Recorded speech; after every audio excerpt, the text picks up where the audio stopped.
Sur ce plateau, l'un des co-auteurs de ce livre enquête, Pierre Péan, vous dénoncez les investigations à charge du Monde, mais votre livre est calqué sur ce modèle. Non, c'est peut-être une instruction à charge, puisqu'on le dit nous-mêmes, la face cachée du Monde. Bon, à longueur d'année, M. Colombani et M. Plenel parlent de la phase lumineuse. Nous, évidemment, on a essayé de montrer ce que l'on cache généralement. Donc, on reprend effectivement les méthodes habituelles du journalisme où on ne parle pas des trains qui arrivent à l'heure, mais des trains qui arrivent en retard.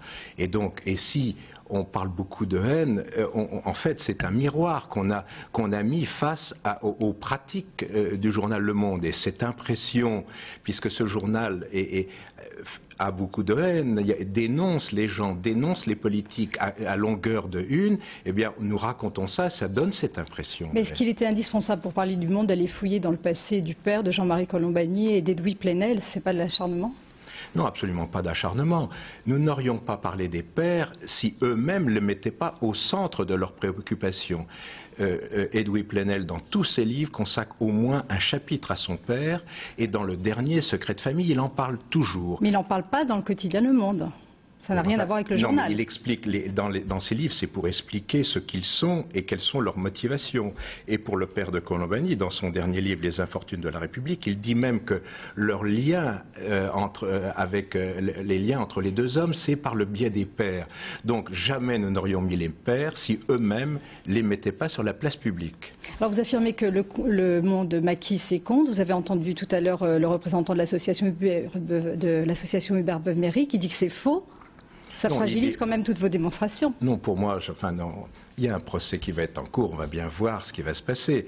Nous tenons les comptes de l'intérieur du Monde, pour être clair. Et donc, il a seulement dit que le 13-1 en question, il le savait, c'est tout ce qu'il a dit. Alors après, c'est la présentation. Nous disons que la présentation, un lecteur du Monde ne pouvait pas se retrouver dans les comptes qui sont présentés. Voilà ce que nous disons sur les comptes. Mais nous en disons beaucoup d'autres, sur les problèmes de la diffusion, sur les problèmes...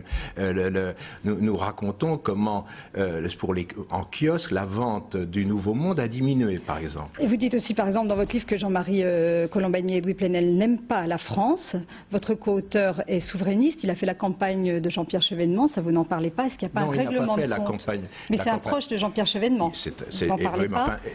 Si vous voulez, ce qui importe, c'est les faits que nous rapportons. Tout le reste, c'est une polémique qui est lancée, mais j'attends à ce qu'on nous réponde sur l'ensemble des faits qui me semblent très très importants. Est-ce qu'il n'y a pas beaucoup de construction intellectuelle et pas suffisamment de preuves? Attendez, la construction, quelle construction? Quand nous montrons une facture de lobbying qui montre à l'évidence que le Monde est un pouvoir et qu'il facture son pouvoir, nous amenons toutes les preuves possibles et imaginables. Quand dans le reportage on parlait des journaux gratuits, eh bien le groupe norvégien a demandé au Monde de l'aider à pénétrer le marché français.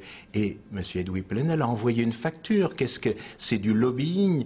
Et donc ça, c'est pas de l'idéologie, ça n'a rien à voir. Ce sont des faits que nous démontrons et nous entendons bien nous placer sous l'angle des faits et non sous l'angle de la polémique. Alors justement, vous reprochez au Monde d'avoir fait la campagne d'Édouard Balladur. Or, il n'a pas été élu. Est-ce que vous ne leur attribuez pas un pouvoir qu'ils n'ont pas finalement? Non, mais attendez, au début, il se trouve...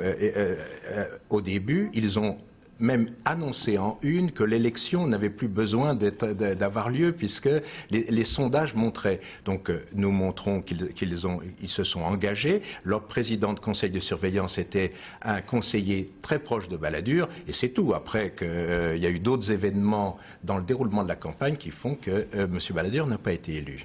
Merci Pierre Péan d'être venu sur ce plateau.